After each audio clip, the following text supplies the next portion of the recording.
Fourth देखो भाई, fourth nature, fourth force है जो, वो नेचर के अंदर कौन सा रह गया था अपना, इलेक्ट्रोमैग्नेटिक फोर्स।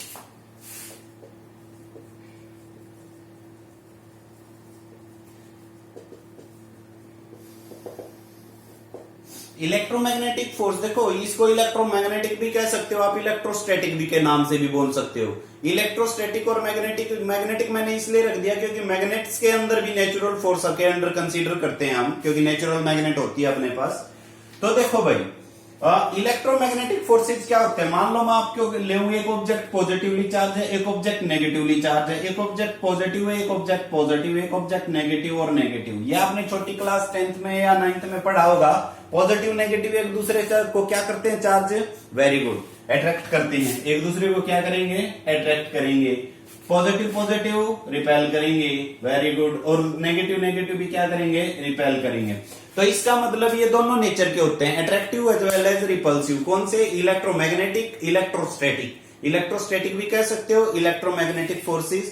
पहली बात तो ये हो गया, नेचर दोनों हो गए भाई, रिपल्सिव भी हो सकता है और अट्रैक्टिव भी हो सकता है। डन।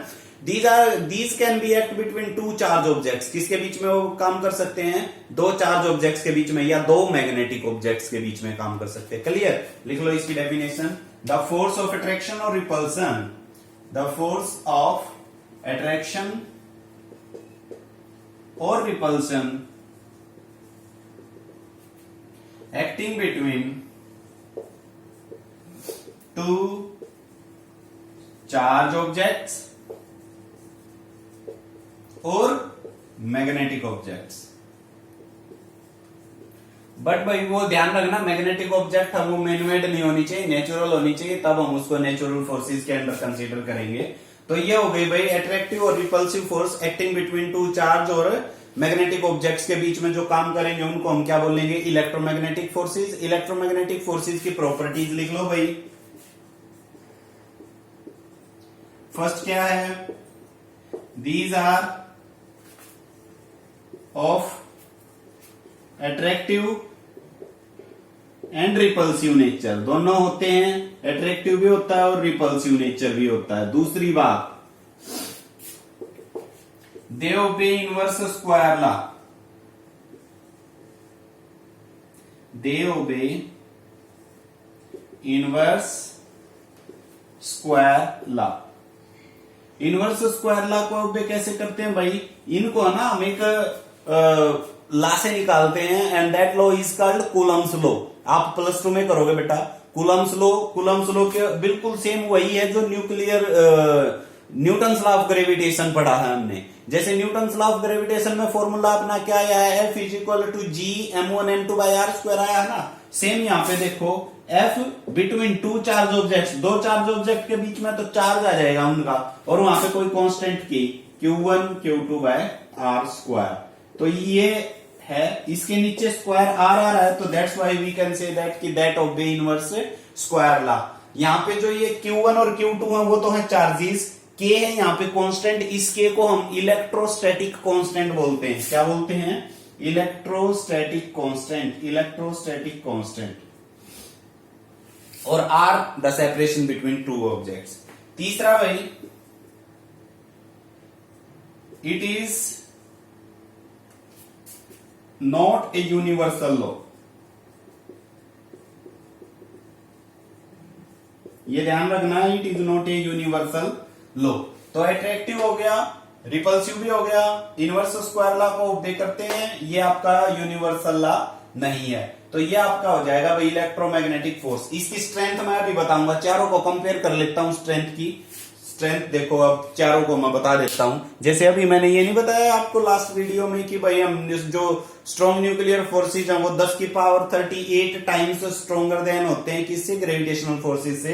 तो अब मैं स्ट्रेंथ की बात कर लेता हूं चारों फोर्सेज की। चारों में स्ट्रॉन्गेस्ट फोर्स कौन सा हो गया भाई, बताओ, शाबाश। चारों में स्ट्रॉन्गेस्ट फोर्स, वेरी गुड जी, स्ट्रॉन्ग न्यूक्लियर फोर्स हो गया। वीकेस्ट फोर्स कौन सा हो गया, ग्रेविटेशनल फोर्स हो गया।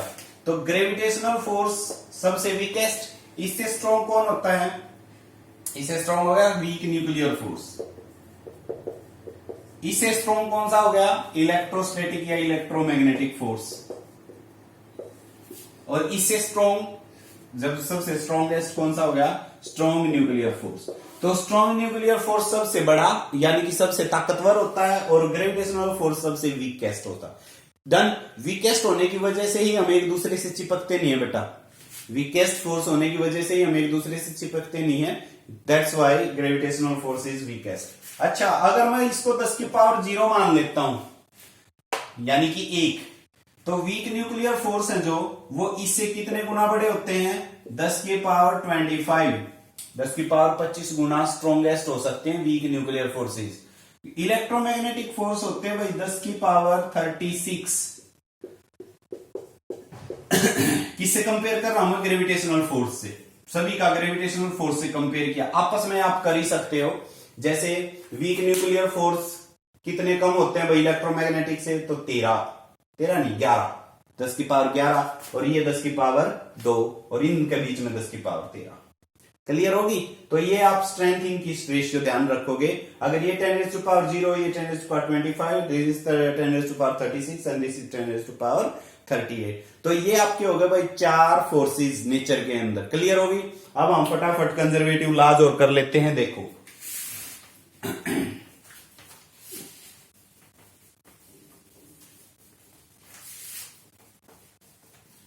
फर्स्ट, इसमें भी 4 हैं भाई आपके कंजर्वेटिव लॉज, मैं लिख लेता हूं एक बार चारों को, फिर सिंपली हम समझ लेंगे। First, law of conservation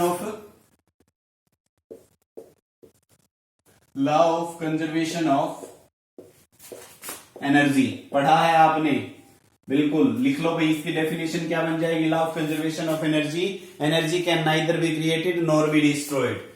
according to this law, energy can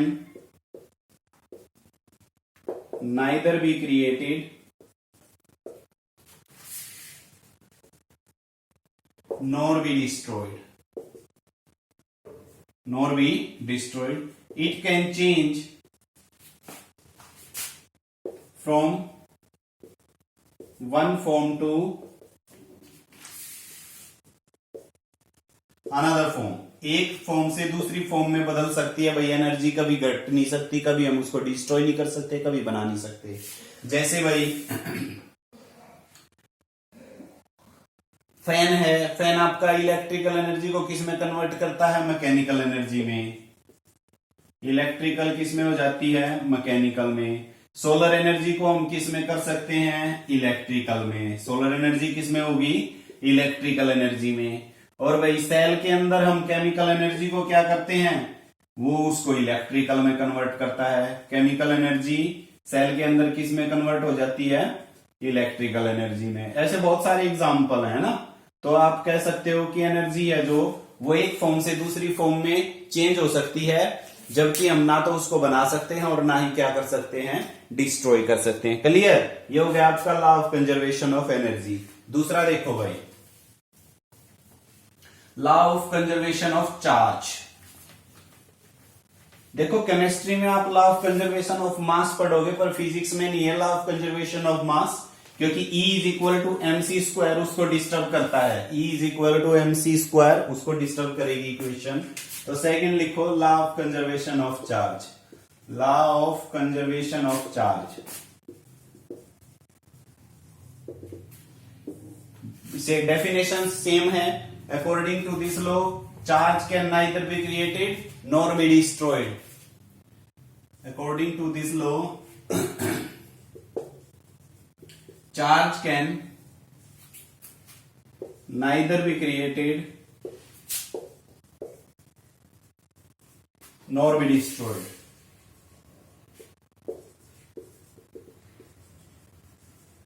ना ही तो हम उसको बना सकते हैं और ना ही खत्म कर सकते हैं। हाँ, चार्ज बेटा ट्रांसफर हो सकता है one object to another object. It can transfer from one object to another object, one object to another object। जैसे एक ऑब्जेक्ट से दूसरी ऑब्जेक्ट पे चला जाता है चार्ज, जिस पे कम हो उस पे चला जाएगा, जिस पे ज्यादा हो उससे। ठीक है। तो charge can transfer from one object to another object, but charge आपका क्या रहता है, सेम रहता है, कंजर्व रहता है। कैसे रहता है, एक एग्जांपल सुन लो।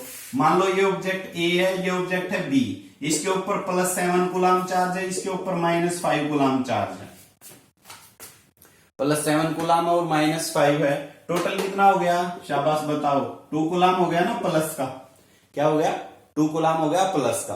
अब मान लो मैं इनको कर देता हूं रब कर दिया, रगड़ दिया आपस में, रगड़ने से मैं क्या कह लेता हूं, एक बात मान लेते हैं, इसने 2 इलेक्ट्रॉन लूज कर दिए, इसने 2 इलेक्ट्रॉन लूज कर दिए, इस ए ने 2 इलेक्ट्रॉन और लूज कर दिए, तो इसके ऊपर चार्ज कितना आ गया, शाबाश बताओ। ए ने अगर 2 इलेक्ट्रॉन लूज कर दिए तो इसके ऊपर मान लो 2 इलेक्ट्रॉन की वजह से 2 कूलम चार्ज बन गया, मान लो तो 2 इलेक्ट्रॉन लूज किए तो इसके ऊपर +9 कूलम आ गया, 1 इलेक्ट्रॉन बराबर 1 कूलम मान रहा हूं मैं, अभी आपकी ये बात परे है, पर अभी आप ये समझ लो कि 2 इसने लूज कर दिया तो 2 कूलम इसके ऊपर प्लस हो गया, 2 इसके ऊपर प्लस हो गया, तो वो 2 गए कहां पे, गए दूसरी पे ही गए होंगे, क्योंकि एटमॉस्फेयर में नहीं आपका एग्जिस्ट कर सकता फ्री इलेक्ट्रॉन, तो यहाँ पे क्या हो जाएगा -7, तो +9 और -7 अगेन कितना आ रहा है, +2 कूलम, तो पहले भी +2 कूलम था पूरे सिस्टम का, और अब भी क्या है, +2 कूलम है, तो चार्ज है जो पूरे सिस्टम का वो क्या रहता है, कंजर्व रहता है, सेम रहता है, डन। इसके बाद देखो भाई third, law of conservation of linear momentum.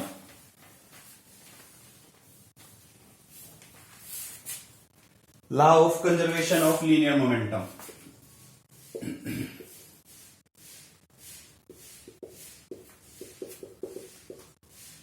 Linear momentum आपने छोटी क्लास में पढ़ा है भाई, बिल्कुल, क्योंकि आप वहां पे 9th क्लास में एक गन और बुलेट का एग्जांपल करके आते हो, छोटा सा गन और बुलेट, लीनियर मोमेंटम वहां पे आता है। Law of conservation of linear momentum क्या होता है, it is the product of mass and velocity. Linear momentum क्या होता है, it is the product, P से नोट करते हो, और ये किसके बराबर होता है, मास और वेलोसिटी के प्रोडक्ट के बराबर होता है, P is equal to m into v. Definition आप लिख लो, according to this law total linear momentum of a system, total linear momentum of a system is always conserved। तो जो वो वहां पे गन और बुलेट के हमने एग्जांपल्स किए थे, न्यूमेरिकल किए हैं 9th क्लास में, तो गन और बुलेट का ये देखा होगा ना कि पहले गन किस में है और बुलेट उसके अंदर रेस्ट पे थी, गन भी रेस्ट पे थी, बुलेट भी रेस्ट पे, तो जब वो बुलेट उसमें से निकलती है तो बुलेट का मास गुना बुलेट की velocity plus mass of gun into velocity of gun, तो वह मैक्सिमम टाइम आपसे है ना, वेलोसिटी ऑफ गन या फोर्स कितना लगेगा गन के ऊपर, ये क्वेश्चन बनते थे वहां पे, तो law of conservation of momentum के ही बेस पे थे बेटा वो, तो क्या कहते हैं हम पूरे सिस्टम का मोमेंटम क्या रखते हैं, कंजर्व्ड लीनियर मोमेंटम। नेक्स्ट है भाई law of conservation of angular momentum. एक वो ये डेफिनेशन आपकी थोड़ी सी आप जाता टॉपिक की, एंगुलर मोमेंटम हमने नहीं पढ़ा, हाँ जब 11th क्लास में फिजिक्स में जब आप आगे बढ़ोगे तो वहां पे बेटा रोटेशनल मोशन आती है, रोटेशन के अंदर जो मोमेंटम होता है वो मोमेंटम आपका क्या हो जाएगा, एंगुलर मोमेंटम, तो वो भी कंजर्व्ड रहता है उसके अंदर भी होल सिस्टम का। तो law of conservation of angular momentum, angular momentum को हम L से नोट करते हैं, और L इज इक्वल टू ये होता है, फॉर्मूला नोट कर लो आप, मैं ये जो इसके अंदर फिजिकल क्वांटिटीज हैं वो बता देता हूं। I है आपका इनर्सिया, और जो ओमेगा बोलते हैं इसको, ओमेगा आपका है एंगुलर वेलोसिटी,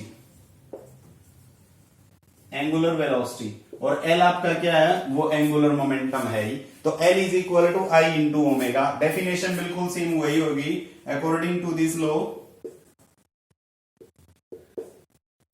टोटल एंगुलर